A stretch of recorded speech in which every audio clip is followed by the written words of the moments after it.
Bonsoir, j'imagine que ce n'est pas évident de venir mardi quand on avait 2 jours de congrès, les samedi et dimanche. Voilà, en tout cas, merci d'être venu. Et je vais essayer de parler, j'ai donné comme titre « L'enfant, la perversion et le psychanalyste ». Pourquoi j'ai choisi ce titre? Pour au moins 3 raisons. Je vais parler de ces 3 raisons. D'abord, l'affaire Dolto, comment un psychanalyste peut être accusé, désigné comme étant pédéraste. Et je parle de l'affaire Dolto parce que tous les psychanalystes comme moi qui travaillent avec les enfants et les adolescents pourraient éventuellement connaître des situations de cet ordre-là. Normalement, quand on travaille dans les associations, notamment, moi je travaillais dans un CMPP, quand on avait une affaire critique avec soupçon d'inceste ou soupçon de maltraitance, il fallait toujours se protéger en formant le directeur médical. Et le directeur médical, en principe, c'est lui qui verra ce qu'il faut faire avec ces soupçons. En tout cas, il faut se protéger parce que tout peut se retourner contre les psychanalystes s'il ne les dit pas, s'il n'informe pas ou si c'était sur cette affaire. La deuxième, si Dolto parle, ce n'est pas parce qu'il est bavarde. Il faut avouer qu'il est bavarde. Mais parce que parler, ça fait partie du fondement même de sa clinique. Vous allez voir comment.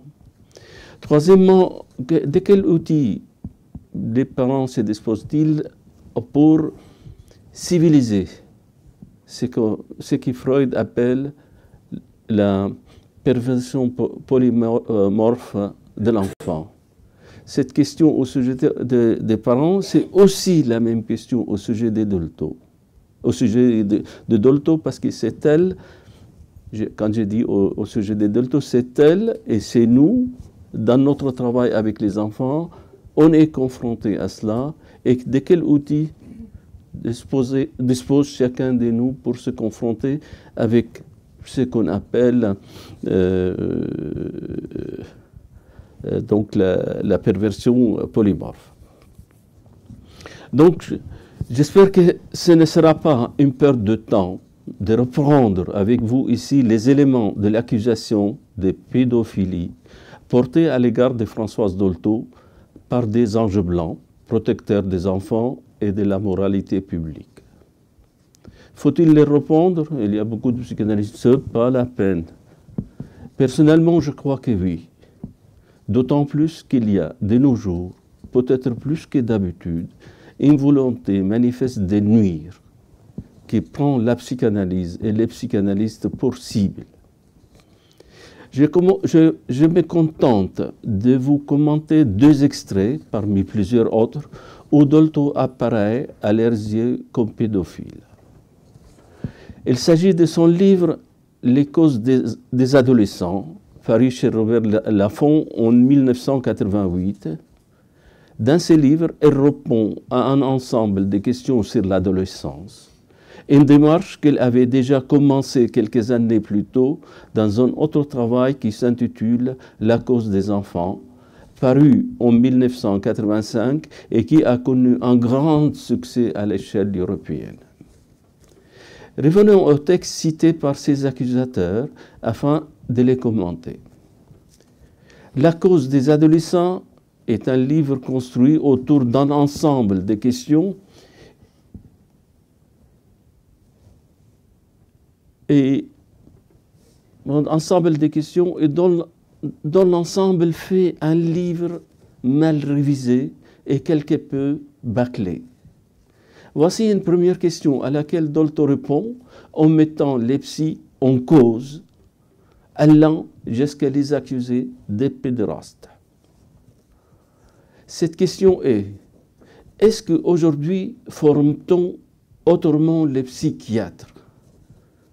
Dolto, on ne peut pas les forcer à faire une analyse. Regardez ces lieux de vie qui ont tous été des lieux de pédérastie, avec les meilleurs psychiatres pédophiles pédérastes. En même temps, ils ont des esclaves, toujours des psychiatres, je vais dire des éducateurs, qui leur permettent de comprendre ces mondes d'enfants. Ils sont aussi fragiles car ce sont les enfants délinquants qui les manœuvrent. Une fois qu'un délinquant est à froid, en dehors de ses pulsions, il joue la comédie pour ne pas se faire prendre par le père qui représente les flics. On laisse en liberté des jeunes qui ont violé parce qu'il n'y a pas de crime de sang. Et puis, se référant au groupe d'adolescents violeurs et violents, elle rajoute « Ce ne sont pas des humains. Ils n'ont pas eu dans leur pulsion préalable des limites. Ils pouvaient agresser, voler, tuer.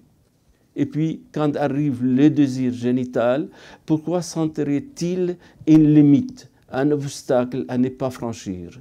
Ils n'ont pas appris que l'autre est semblable en dignité humaine. » Question.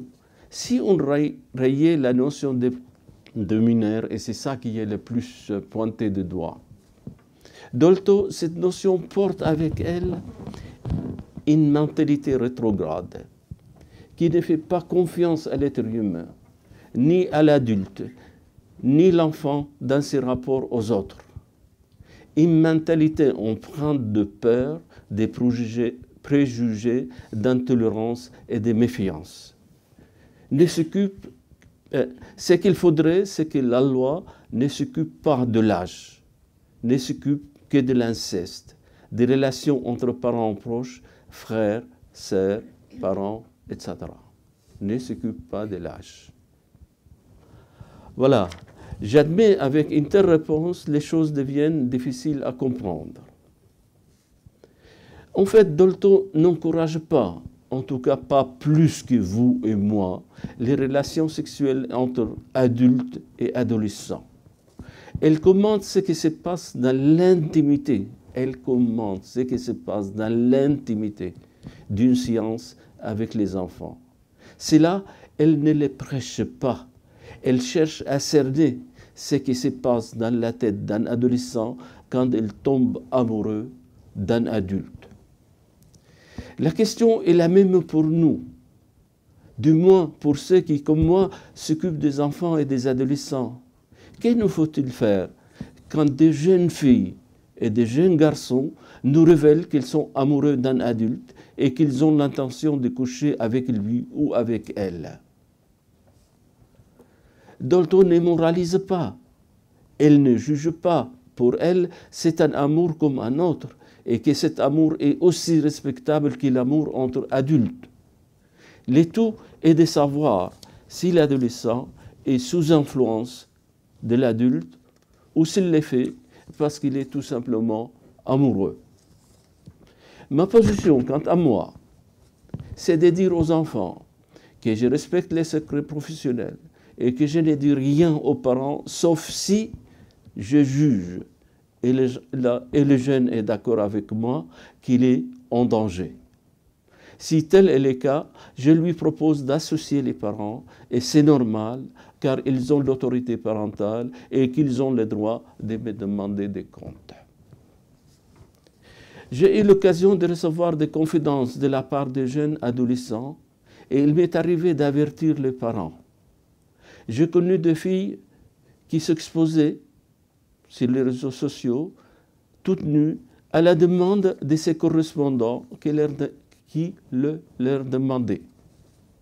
Il y en a même qui faisaient le mur pour aller à des rendez-vous galants avec des hommes adultes. J'en ai connu une qui a commencé à fréquenter à partir de l'âge de 13 ans. Il a tout simplement menti sur son âge. Et chose curieuse, on l'a cru. Elle allait à des soirées torrides, selon ses dires. Les parents séparés, elle avait pris l'habitude de mentir à l'un sous prétexte qu'elle était chez l'autre, ou du moins d'avoir averti l'autre de ce qu'elle allait faire. Les parents sont souvent dépassés et finissent parfois par accepter les faits accomplis, faisant contre mauvaise fortune bon cœur. Le problème n'est donc pas moral, il est autre. Et c'est cette autre chose qui intéresse le psychanalyste. Vous savez sans doute que Dolto avait choisi de s'adresser au public. Elle s'est donnée pour mission de faire de la prévention. Elle s'adressait aux enfants, aux jeunes et à leurs parents. Ça a marché fort, tellement fort que les 3 tomes de Lorsque l'enfant pareil se sont vendus à des centaines de milliers d'exemplaires dans le monde. Quand je vous dis centaines, il y en a même qui disent 1 million d'exemplaires. Dolto s'était engagé à parler aux familles dans un langage simple et compréhensible, bien que ses écrits présentent des difficultés parfois difficiles à comprendre. Lacan disait, et c'est ça la différence entre Dolto et Lacan, je ne parle pas pour les idiots, ou encore, je parle à ceux qui se connaissent, aux nos idiots. Par nos idiots, Lacan désigne les initiés, ceux qui savent lire, non seulement les mots et les lignes, mais aussi entre les mots et les lignes. Autrement dit, il parlait à tous ceux qui ont fait un travail sur l'inconscient chez eux comme chez les autres, en tant qu'analystes. Dolto, par contre, parlait aux idiots, pour rester dans la signification lacanienne du mot idiot, les non-initiés. Elle dit, il se trouve que j'ai la possibilité de faire passer les choses dans un langage courant. Tout le monde me le dit. Je peux, avec quelques mots, faire comprendre, faire avancer les gens dans les compréhensions de ce qu'il y a d'inconscient, donc de vivant, de dynamique dans les comportements qu'ils déplorent, alors que d'habitude d'autres sont obligés d'utiliser tant de paroles qu'on n'y comprend rien. La vie inconsciente est comme une pelouse où il n'y a qu'à se baisser pour cueillir un brin d'herbe pour comprendre sa couleur. Ça vous entoure et c'est tout le temps présent.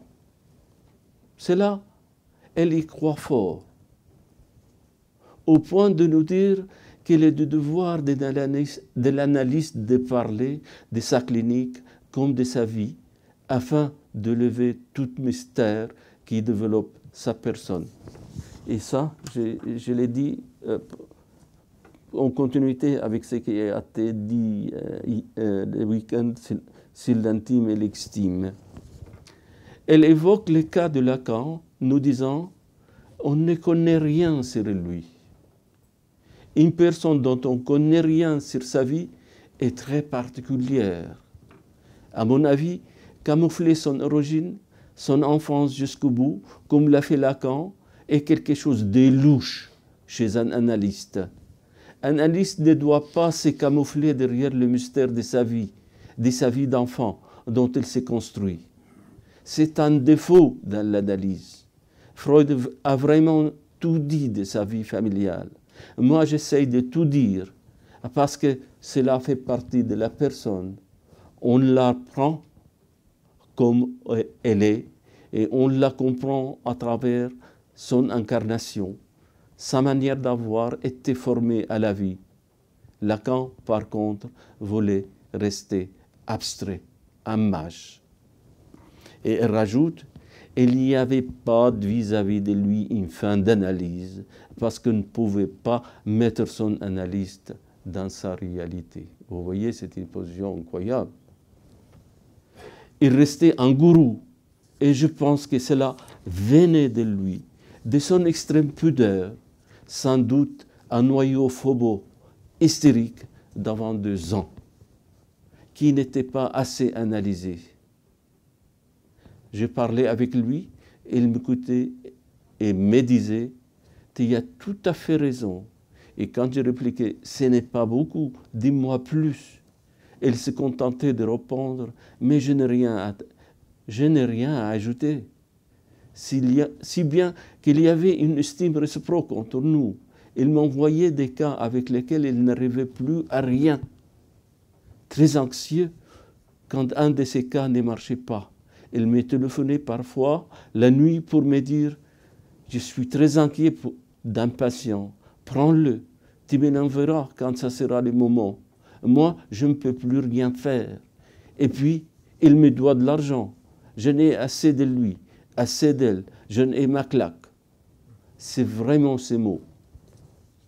Si je lui disais que j'étais occupé, il ne faisait pas attention et continuait « Fais cela pour moi, je t'en prie. » Ainsi, il m'envoyait des cas incroyables.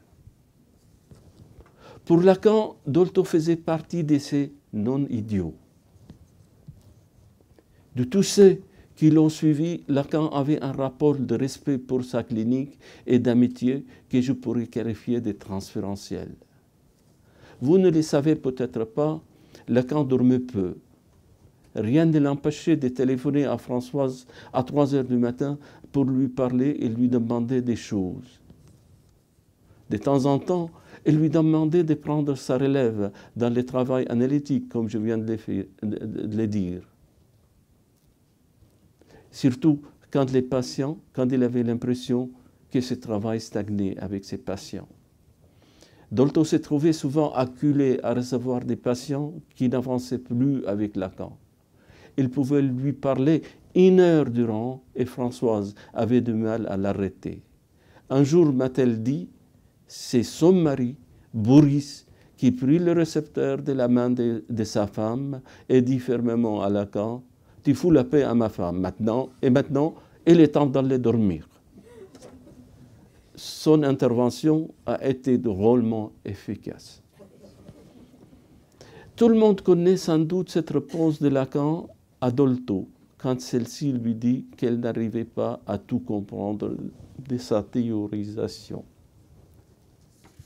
Lacan lui répliqua « Tu n'as pas besoin de comprendre, tu fais ce que j'ai dit. » Et nous voilà encore une fois devant ce qu'il appelle le non-idiot.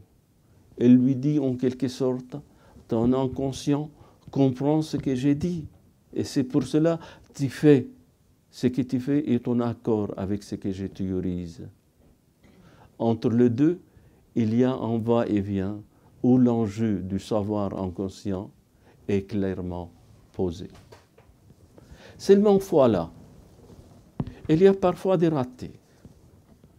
Si vous revenez au séminaire 4, à la leçon 4, Lacan commence par nous dire « Vous avez entendu hier soir un exposé de Madame Dolto sur l'image du corps.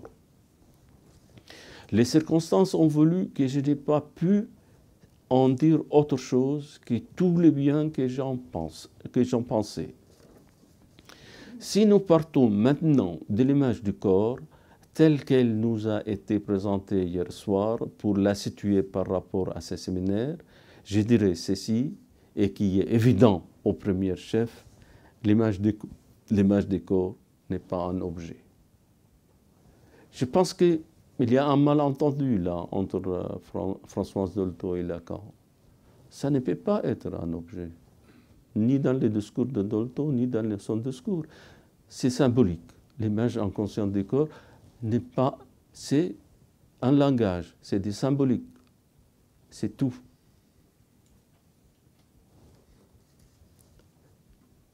Si on a parlé hier soir d'objets, ce fut pour tenter de définir les stades de développement, et en effet, la notion d'objet est importante à cet égard.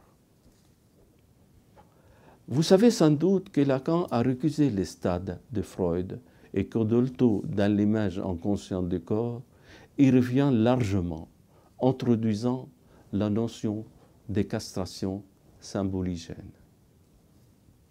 Si j'évoque cela, c'est encore pour vous dire pourquoi Dolto a choisi de s'adresser au public. Il s'agit de sa position théorique sur la castration. La castration en psychanalyse, selon elle, rend compte du processus qui s'accomplit chez un être humain, lorsqu'un autre être humain lui signifie que l'accomplissement de son désir sous la forme qu'il voudrait lui donner est interdit par la loi. Cette signification passe par le langage, que celui-ci soit gestuel, mimique ou verbal.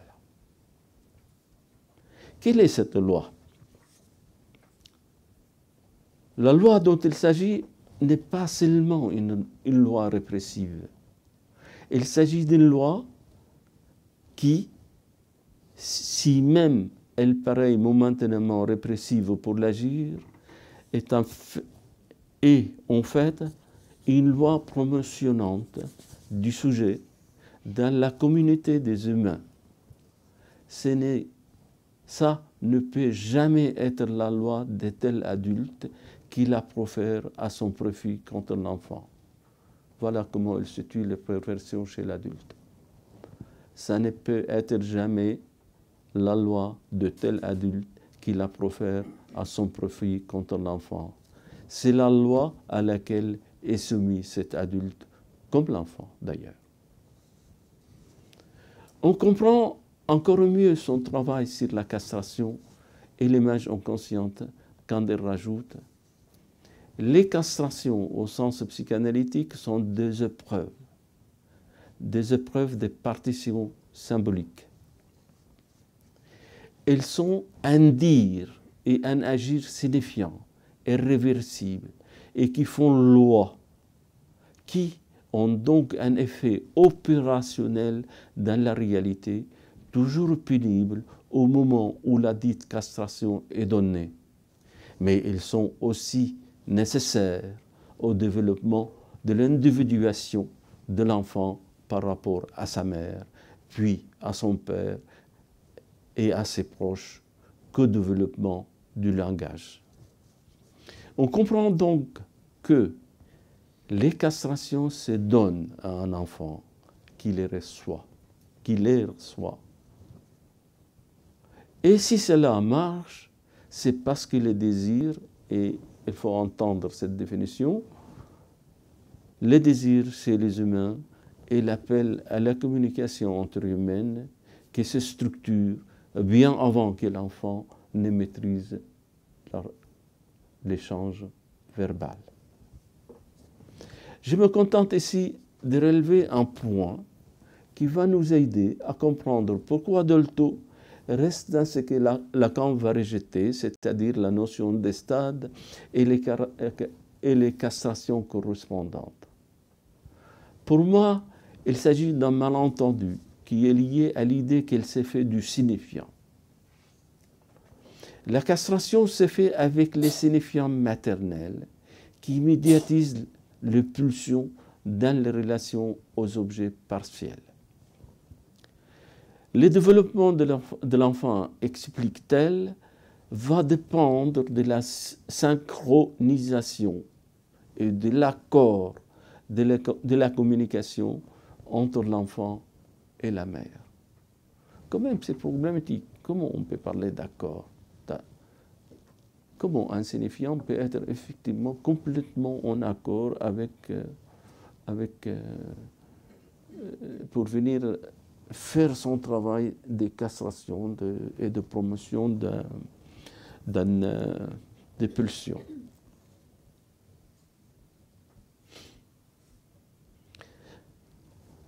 Les pathologies liées à l'image inconsciente du corps, ainsi qu'au stade du miroir, sont alliées au désaccord et à la confusion entre ce que l'on est du besoin et ce que l'on est du désir. Dès la naissance, écrit-elle, ce sont des paroles et des phonèmes qui ont accompagné les contacts perçus par le corps de l'enfant. Les mots avec lesquels nous pensons ont été à l'origine des mots et des groupes de mots qui ont accompagné des images du corps en contact avec le corps d'autrui.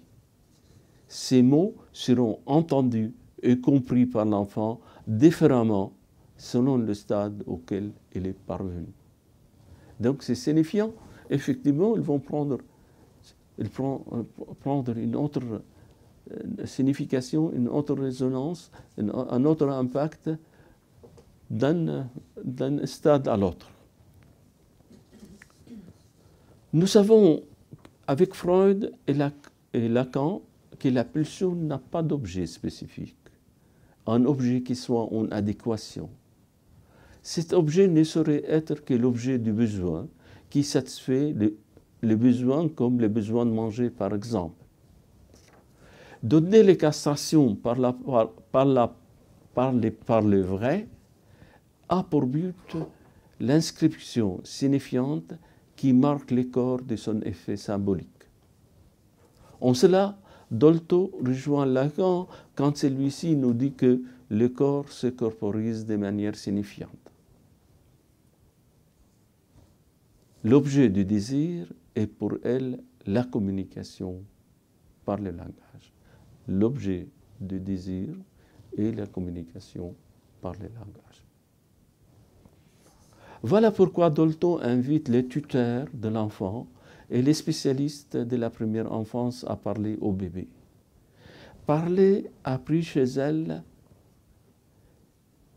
chez quelques-uns la dimension de savoir et de maîtrise, alors que parler pour elle signifie une reconnaissance mutuelle d'un désir à l'œuvre, le désir de communiquer. Les enfants comprennent tout, répétons souvent ces référents à Dolto, et c'est archi faux. Là-dessus, Lacan nous dit « L'enfant intègre la parole de l'adulte alors qu'il n'en perçoit pas encore les sens, mais seulement la structure. Ce serait en somme de l'intériorisation. Nous aurons ici la première forme nous permettant de concevoir ce qui est le surmoi. Cela a des conséquences importantes en ce qui concerne le travail avec les enfants. Pour Lacan, la question du sujet ne se réfère pas à ce que peut résulter d'un tel sevrage, abandon, manque vital d'amour ou d'affection. Cette question concerne son histoire en tant qu'il la méconnaît. Sa vie est orientée par une problématique qui n'est pas celle de son vécu, mais celle de son destin. Le destin est une parole, une matrice méconnue de la part du sujet. Et c'est là le niveau propre des symptômes analytiques. Niveau décentré par rapport à l'expérience individuelle, puisque c'est celui du texte historique qui l'intègre. Les symptômes ne cédera qu'à un niveau décentré, nous dit Lacan. Une autre conséquence découle de cette position particulière de l'autre maternel. Cette autre transitive, et s'il le fait, c'est d'un savoir qui donne à sa place une valeur primordiale dans ce qui préside au destin de par l'être. D'où vient ce savoir? Pour Lacan, ce savoir est quelque chose qui se fonde sur un rapport à la langue, ou plus précisément la cohabitation avec elle, sans quoi il n'y a pas d'intersubjectivité possible, disait Lacan en 1966. Une troisième conséquence non moins intéressante est celle qui tourne autour de la question du sujet. Dolto parle d'un sujet déjà là avant même l'arrivée de l'enfant au monde pour s'incarner en lui. Et elle ajoute, étonnée de la résistance des analystes à comprendre ces raisonnements. Elle dit, pour Lacan, le sujet est un trou. Voilà, c'est un trou.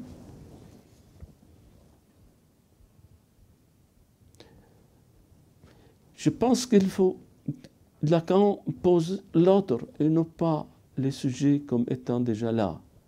Il fait du sujet une hypothèse et nous dit que la seule preuve que nous ayons que les sujets se confondent avec cette hypothèse et que ce soit l'individu parlant qui les supporte, c'est que les signifiants deviennent signes. C'est dans encore, elle va dire ça. Autrement dit, si l'enfant tout petit se signale à la mère, c'est du fait même que les signifiants de cette dernière lui ont fait signe. Partant de ce constat, on peut dire, comme Lacan, qu'il est faux de fixer le temps et de les rattacher à un avant et à un après. Il y a un savoir, et ce savoir est le signe de l'inconscient. Et les signifiants est le signe de ce savoir. Dès que ces signifiants se laissent dire dans la bouche d'un enfant, ou dès qu'il lui fait signe, ces signifiants sont subjectifs dans le sens où il crée pour un être parlant son propre passé. Mais basant sur ce que je viens de vous dire, je me pose et je vous pose cette question. Que faut-il faire de l'article de Ferenczi sur la confusion des langues? Ou encore, que peut-on faire avec l'idée de la castration par la médiation de la parole de Dolto? Beaucoup a été écrit là-dessus avec parfois des attaques injustes à l'égard de deux. Parmi ces attaques, il y en a une qui devrait être reprise ici. Ces gens disent que Ferenczi aurait réintroduit les traumas alors que Freud l'avait complètement abandonné. Ce trauma est celui de l'impact des soins d'une mère obsessionnelle, par exemple. Cet impact produit dans le vécu intime de l'enfant tout petit. Quand la mère, pour nettoyer son bébé, frotte énergiquement la partie intime de son bébé, pensant le faire pour le mieux, c'est qu'elle fait. En vérité, la mère était-elle en train de nettoyer l'enfant ou était-elle en train de l'exciter? Des situations de cette nature sont fréquentes. Que fait-on quand un enfant chevauche la jambe de son père ou de sa mère ou d'un autre adulte et qui commence à s'y frotter? Peut-on ne rien dire? Dolto vous aurait dit, si vous acceptez cette situation, si vous acceptez cette situation, vous participez sans le savoir à l'excitation de cet enfant et votre corps devient l'objet de sa jouissance. Dolto s'adresserait à l'enfant pour lui dire « Je vois que ton zizi ou ton sexe te joue un tour et te voilà en train d'utiliser le corps d'un autre au service de ta jouissance. Tu n'as pas le droit de le faire, comme d'ailleurs l'adulte n'a pas le droit de faire ça avec toi. Pour moi, voilà des situations où la sexualité infantile a besoin d'être nommée, castrée par la parole, sinon il y a lieu de croire qu'une perversion non voulue s'instaure entre l'enfant et son entourage. J'ai connu dans ma pratique des situations de cet ordre, assez complexes et parfois sidérantes. Voici un exemple. Une mère venait d'adopter un enfant à l'étranger. Il avait autour de 8 à 9 mois à son arrivée. Cette jeune femme avait vite découvert qu'un bébé si petit, un garçon en l'occurrence, faisait des érections au moment où elle lui prodiguait des soins corporels. Cela la fascinait tellement qu'elle cherchait à provoquer l'érection de son bébé en lui soufflant sur les zizi. Voilà encore une fois un exemple de confusion des langues à la Ferenczi. Cette jeune mère, n'ayant jamais eu affaire à un garçon, venait de découvrir ce que c'est la sexualité infantile et s'en étonner. À la perversion polymorphe de l'enfant répondait l'étonnement intéressé d'une femme qui voulait cet enfant hors sexe. Par perversion polymorphe, Freud désignait l'organisation de la sexualité infantile, les activités de l'enfant comme le sucement, jeu avec le corps, les excréments, l'alimentation, la défécation. Toutes ces activités sont source de plaisir et d'auto-érotisme. L'enfant, nous dit Freud, est cruel, intelligent et barbare qui ne recule devant rien. À cet égard, la sexualité infantile ne connaît ni loi ni interdit et s'organise pour employer les objets au service de sa satisfaction. Voilà ce que comment Freud nous présente la perversion polymorphe. Une confusion des langues s'est faite si on suit Ferenczi par la nature erronée d'un message qui s'engage entre enfants et adultes. L'adulte suscite par ses actes des sensations qui font intrusion dans le réel du corps de l'enfant, ou comme dans le cas de cette dame, une interprétation adulte des activités corporelles de l'enfant. Et ce n'est pas n'importe quelle interprétation. A-t-on affaire à une femme perverse? Ou faut-il croire que l'enfant élevé par elle court nécessairement le risque d'un inceste ou d'une évolution perverse potentielle? Et dans ces cas-là, faut-il le lui enlever? De nos jours, tout s'est organisé autour de la judiciarisation de tout débordement entre enfants de deux sexes. Aucune maîtresse, aucune directrice d'école n'ose plus prendre le temps pour s'intéresser à ce qui se passe entre les enfants et de chercher à en parler aux parents, aux enfants et aux parents. Les parents ont tendance à porter plainte contre le corps enseignant et parfois contre l'enfant et ses parents. Nous faut-il nous affoler aussi? Dolto, encore une fois, ne cesserait pas affoler. Et c'est pour cela aussi on peut l'accuser de pédérastie.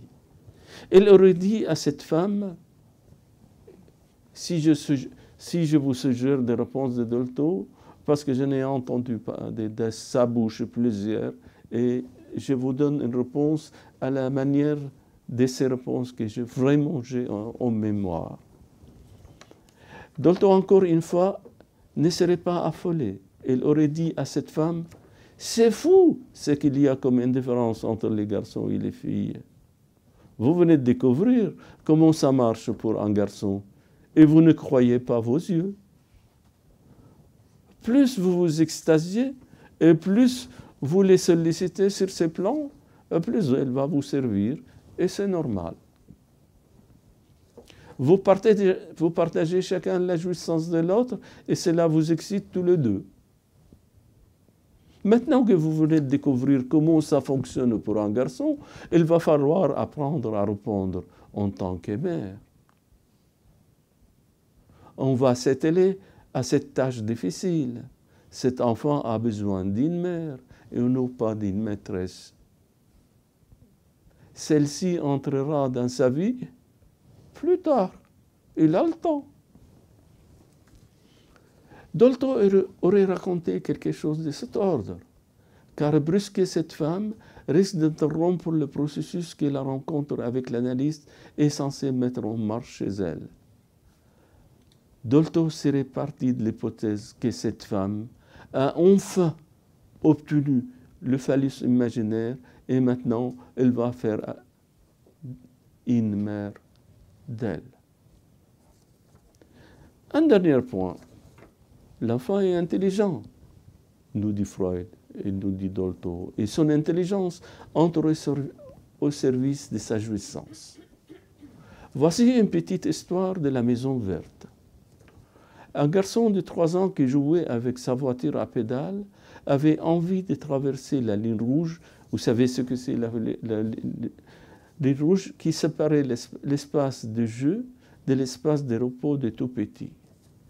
À chaque tentative, un adulte lui rappelait l'interdit de traverser de l'autre côté de la ligne rouge avec sa voiture à pédales. Au bout de quelques temps, l'enfant trouve une idée géniale. Il porte la voiture et il traverse à pied. Quelle a été, à votre avis, la réaction de Dolto? Et je m'arrête là.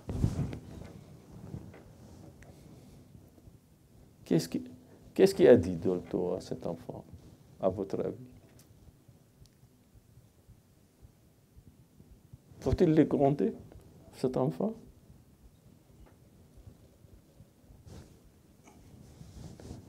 Non. Eh bien, je vais vous le dire, puisque vous ne voulez pas répondre. Dolto dit, Dieu, vraiment, tu es malin, tu es très intelligent, tu as trouvé. Oh, dis donc, tu m'impressionnes. Et seulement, quand même, ça reste interdit. Voilà, merci.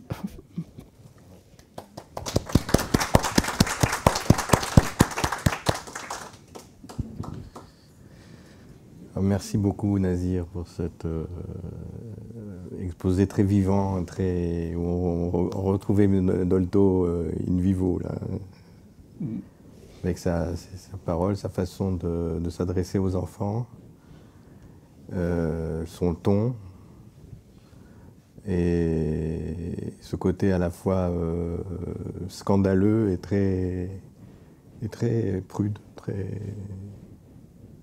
c'est une alliance de choses contradictoires chez elle, en apparence, mais en fait, elle était très à l'aise et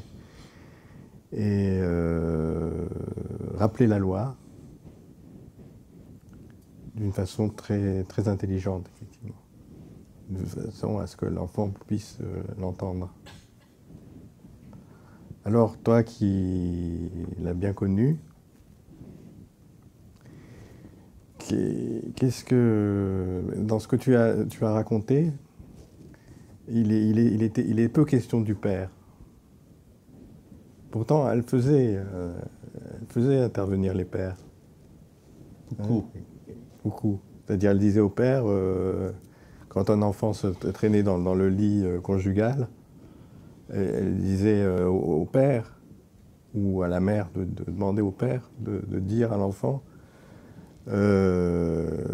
laisse-moi tranquille avec ma femme, en insistant sur l'emploi du mot femme et non du mot maman.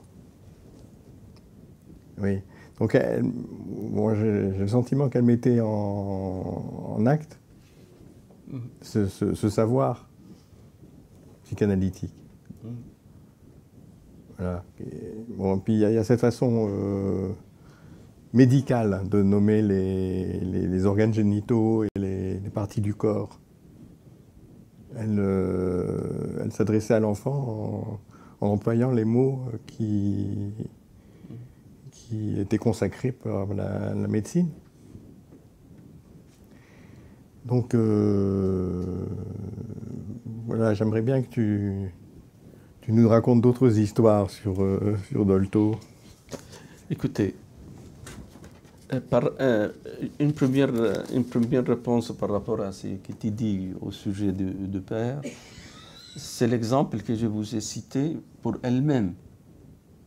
Quand de passer par la demande de Lacan, elle n'a trouvé de sortie possible que par le truchement de son mari, qui est venu dire exactement ce que tu as dit. Maintenant, tu fous la paix à ma femme.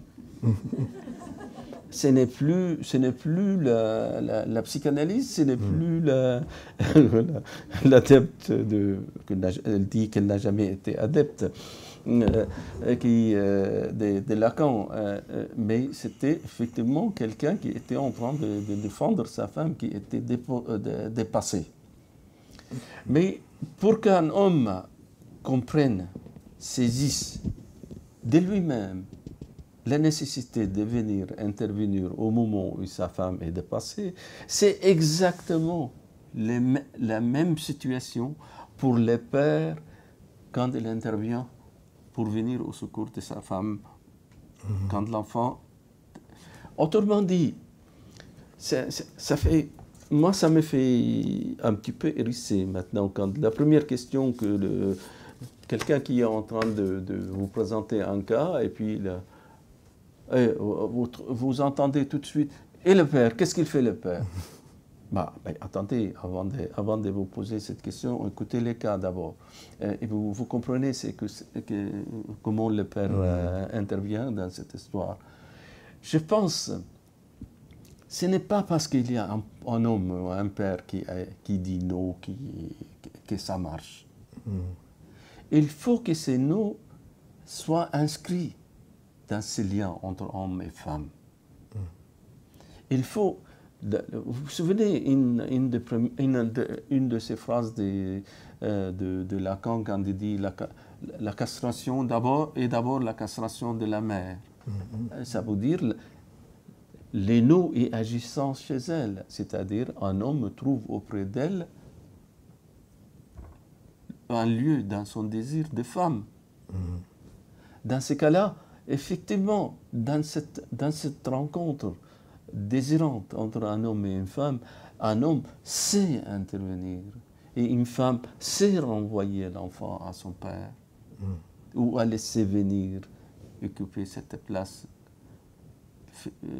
auprès de cet enfant.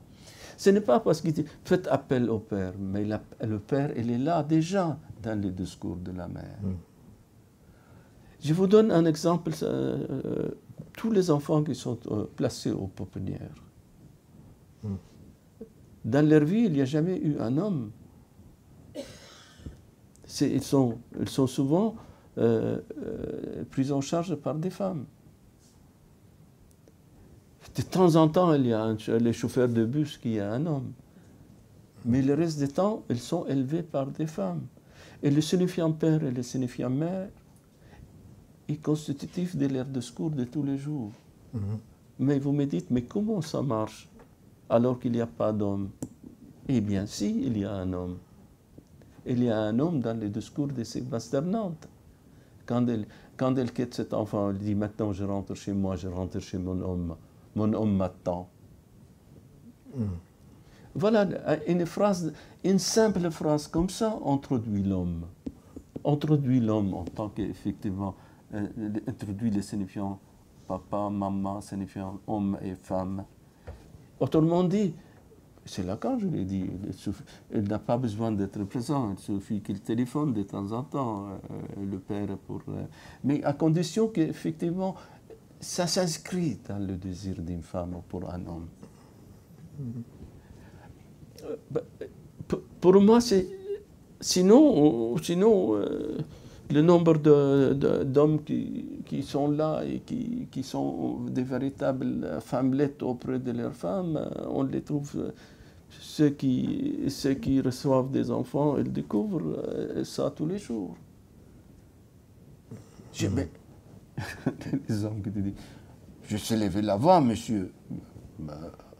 Normalement, on n'a même pas besoin de lever la voix. Ça marche quand ça fonctionne entre couples, ça fonctionne entre hommes et femmes, et quand le désir est là, et quand l'enfant, effectivement, s'inscrit dans l'interdit de cette jouissance.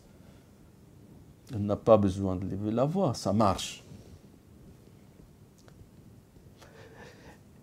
Mais Dolto-Téné, avant de partir d'une hypothèse simple, elle disait, quand on vous fait une demande en thérapie pour un enfant, ce n'est pas nécessairement l'enfant qu'il faut prendre en thérapie. Ne soyez pas pressés.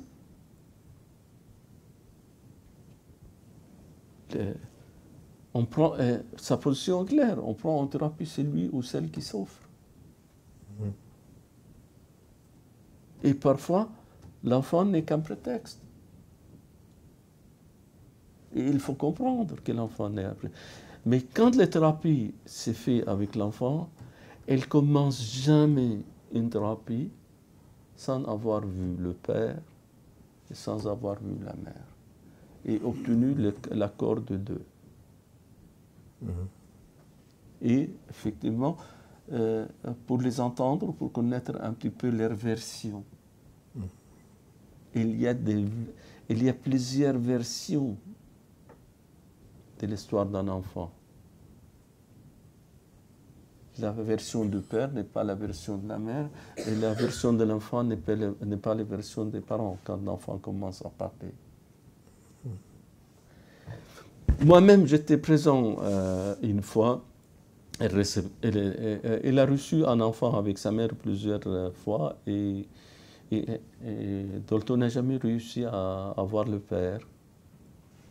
Et c'est un grand homme, un homme d'affaires qui était toujours en avion, qui voyageait.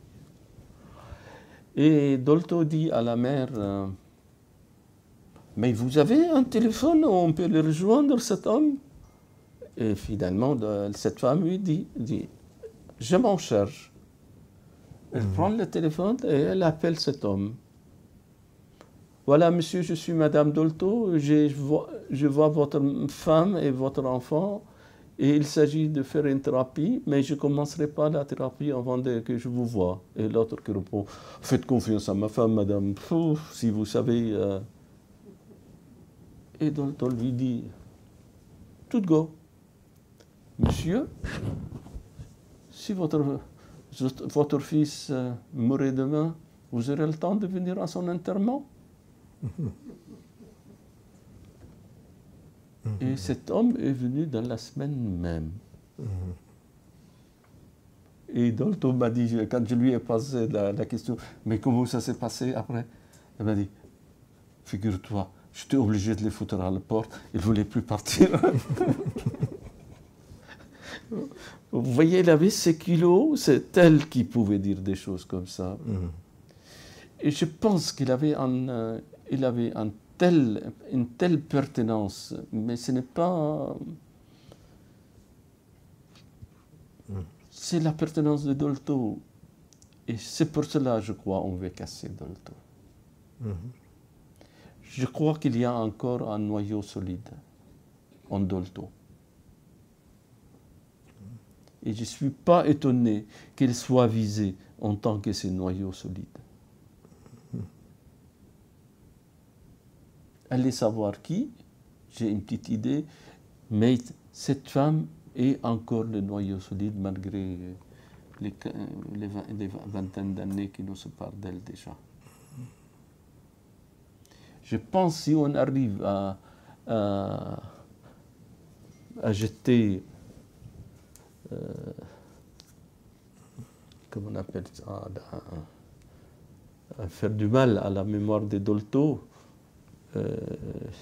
la psychanalyse va beaucoup perdre avec elle. C'est pour cela qu'il faut parler. Il faut prendre les conseils de Dolto. Il faut parler aux idiots, comme aurait dit Lacan. Je pense qu'il faut parler. Parce que si on maintient des positions comme ça puristes, c'est des idiots qui parlent. Et Dieu sait que maintenant il n'y a plus aucun frein. On peut tout dire au sujet de n'importe qui. Tout se vaut dans les discours actuels.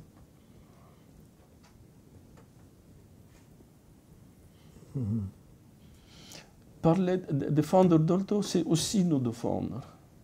Surtout des gens comme, je ne sais pas combien de personnes reçoivent des enfants et des adolescents ici, mais je suis sûr qu'on a intérêt d'en parler, de l'ouvrir. Ouais. Je ne sais pas ce que ça vaut, ce que je vous ai présenté de Lacan et de Dolto, mais je pense que c'est une façon pour moi de parler d'elle et de sa pertinence et de sa clinique. Et pourquoi cette femme parlait? Pourquoi elle était bavarde? Pourquoi elle s'adressait au public, au peuple?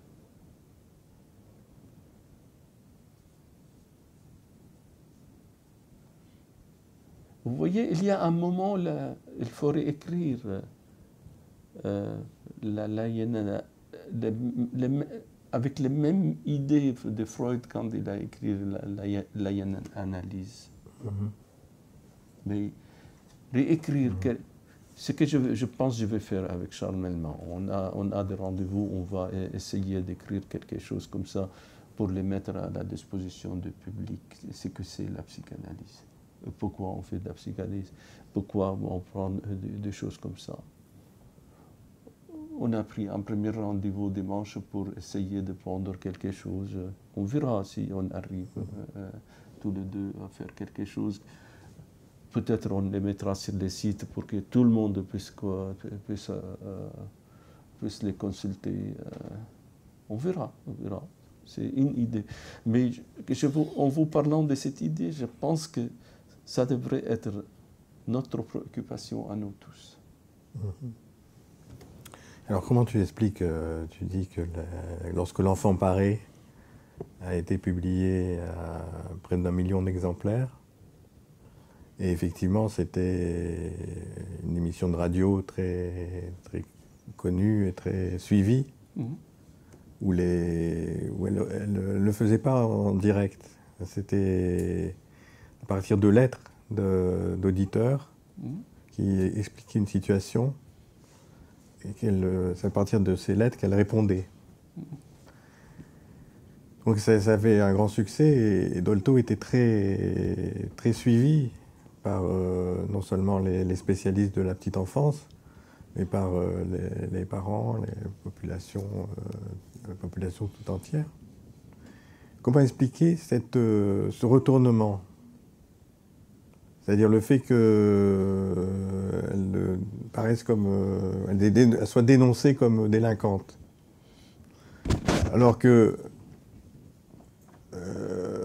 je me souviens d'une journée où on avait invité Dolto. J'étais interne alors à Orsay. On l'avait invité pour présenter une maison verte qui venait d'ouvrir aux Ulysses. Et j'avais invité Dolto, on avait été chez elle, et elle nous avait dit, après avoir beaucoup parlé, au moment de partir, elle nous avait dit « Personne n'a envie d'uriner ?» C'était tout elle, ça. Oui, oui, c'est... Et après, elle n'a pas pu venir parce qu'elle avait mal au genou. Donc on était très contrariés, on avait invité le maire, le bord et l'arrière-ban de la municipalité. Et donc elle téléphone, elle tombe, enfin je réponds, je lui dis mais vous pouvez, c'est pas possible, on peut pas annuler. Elle dit et si j'étais morte? Oui, c'est exactement ce qu'elle a dit aussi. Oui. Et donc, je lui dis, vous pouvez demander à Bernard Artis de la remplacer, de vous remplacer pour cette conférence. Elle dit, je ne sais pas, les analyses sont très occupées, je ne sais pas s'il pourra. Bon, elle a quand même convaincu de venir. Et Bernard Artis, à l'époque, il aimait beaucoup l'autonomie. C'est-à-dire de ressentir le bébé dans le ventre de sa mère. Et de jouer avec lui, en quelque sorte, et puis de communiquer par le corps avec ce bébé. Et Dolto n'aimait pas ça. Elle lui a dit Bernard, c'est de la perversion, ce que tu fais. Alors Bernard Artis m'a pris le genou, m'a dit si je vous touche comme ça, est-ce que c'est de la perversion?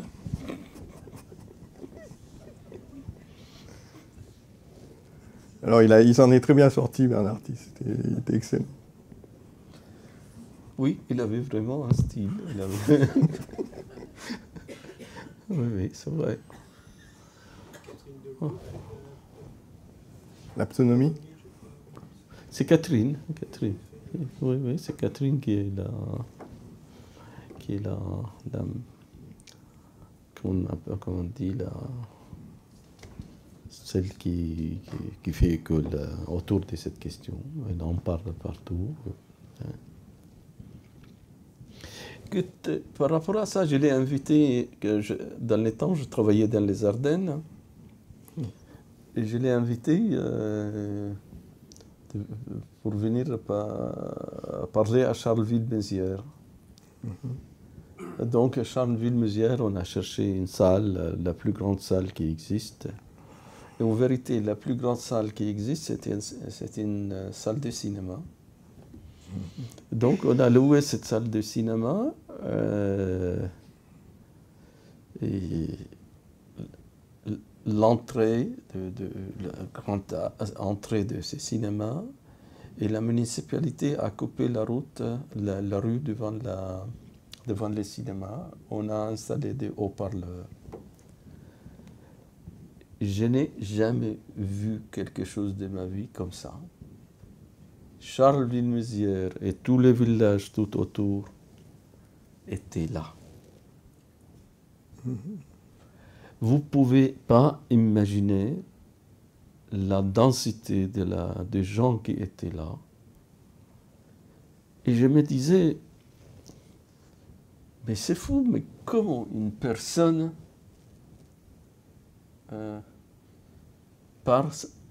je pense savoir aussi cette femme. Moi, je ne sais pas si il y a une voix comme ça qui vous... Moi, je ne peux pas lire un de ses livres Adolto sans entendre sa voix. Sa voix, c'est...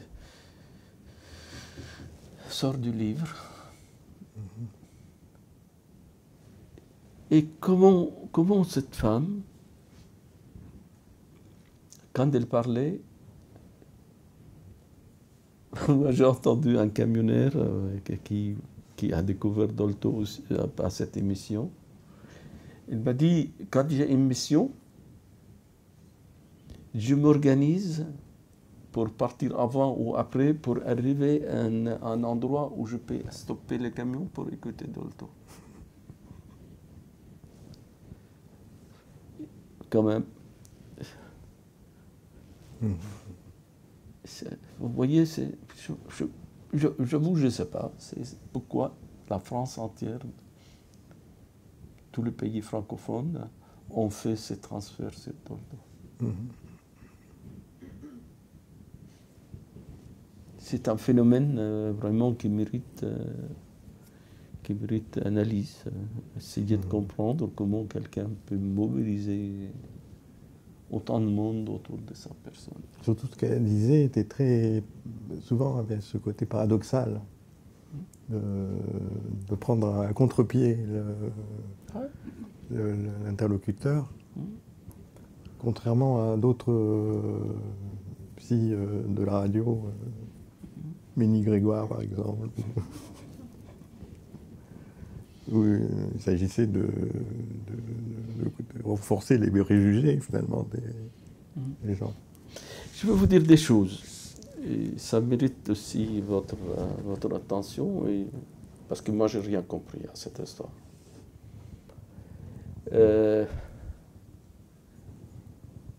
D'abord, elle dit, j'ai arrêté de suivre Lacan quand Lacan a commencé le travail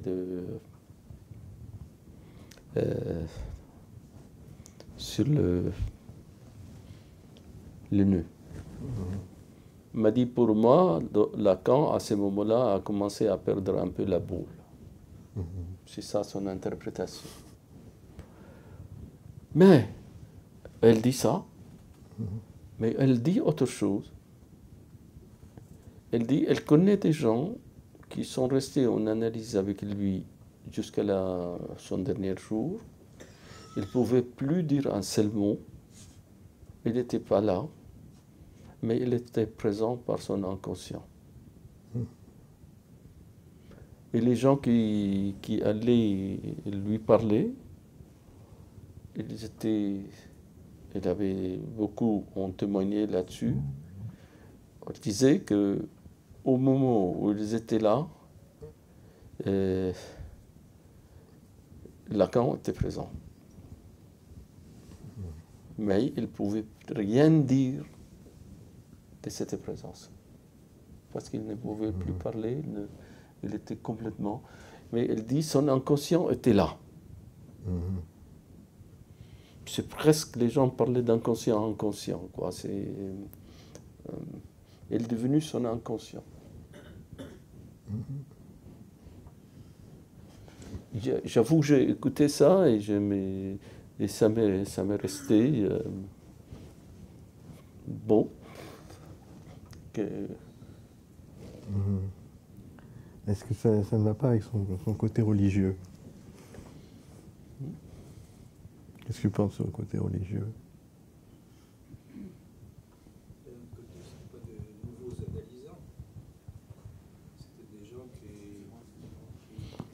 Excusez-moi. Est-ce que vous pouvez répéter? D'un autre côté, c'était peut-être pas de nouveaux analysants. Non, c'était des gens qui étaient en analyse avec lui. Depuis longtemps, donc qui étaient là quand ils pouvaient parler. Puis en plus, ce que disait Melman dimanche, il avait une façon de parler qui était très multiforme. Il bougeait beaucoup. Oui, il ne faisait pas que parler. Bon, tu vois, c'est...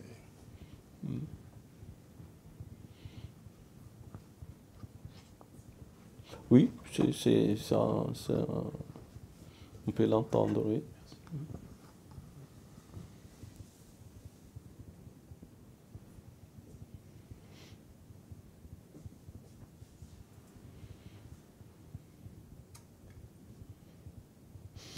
Est-ce que ça a été utile de parler de tout cela?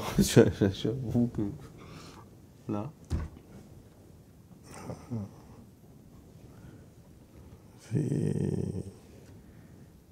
C'est-à-dire, c'était une époque où on avait un tel transfert qu'on était prêt à marcher dans ces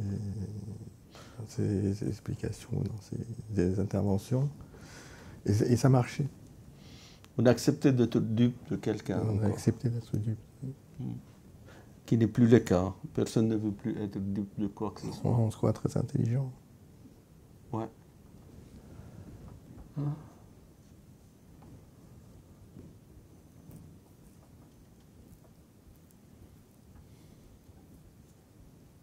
Quand elle disait à l'enfant, tu lui as voulu naître dans cette famille. C'est une phrase qui est incompréhensible aujourd'hui. Non, absolument non. Non. Nous, on l'a saisi. Écoutez, dans les transferts, on l'entend. C'est pour cela, des phrases comme ça, on peut les dire quand il y a un transfert familial analyste. Moi, ça m'arrive souvent de dire des choses comme ça aux familles. Mais la condition que la famille a déjà un transfert sur l'analyste, on peut entendre des choses comme ça. Par exemple, l'enfant accident. C'est un enfant accident. Je dis, comment ça, madame, un enfant accident? Ça n'existe pas, un enfant accident. C'est quoi? Qu'est-ce que vous dites, ça? Ah, il n'était pas attendu.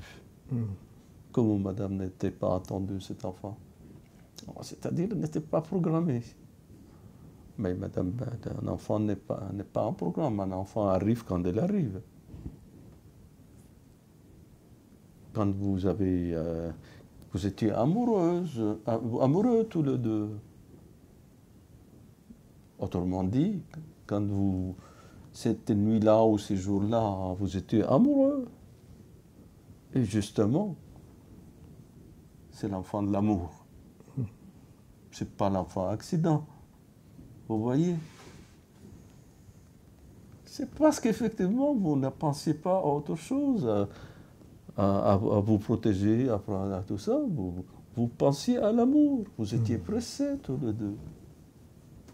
Et tout à coup,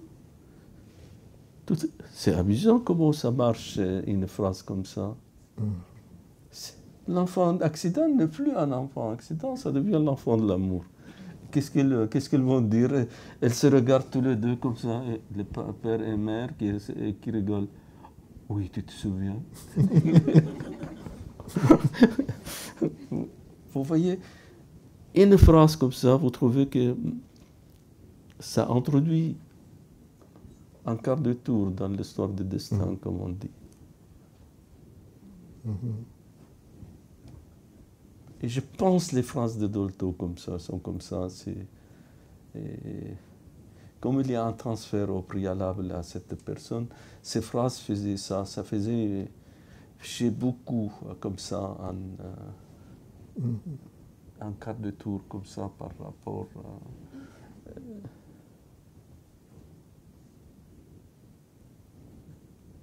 l'enfant accident. Ça, c'est, je trouve, vraiment...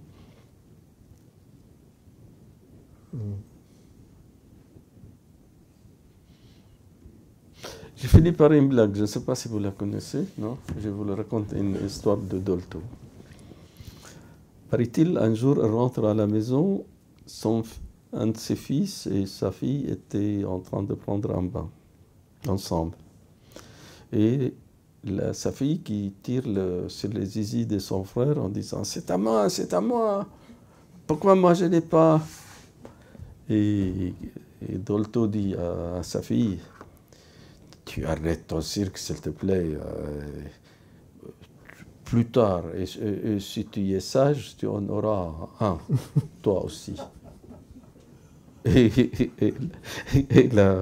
sa fille lui dit « Et si je suis pas sage, ah, là, tu en auras plusieurs. » Voilà.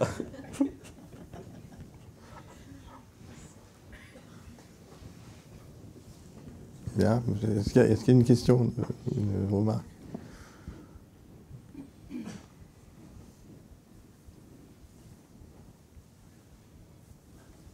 Je vais parler après ça. Est-ce que je vous ai appris quelque chose? Oui. Oui? Bon. Je ne vous ai pas fait perdre votre temps. Bien. Bien, j'espère que ça va encourager les nouveaux analystes à se replonger dans Dolto. Voilà, c'est ça, il faut dire, à mon avis. Merci beaucoup.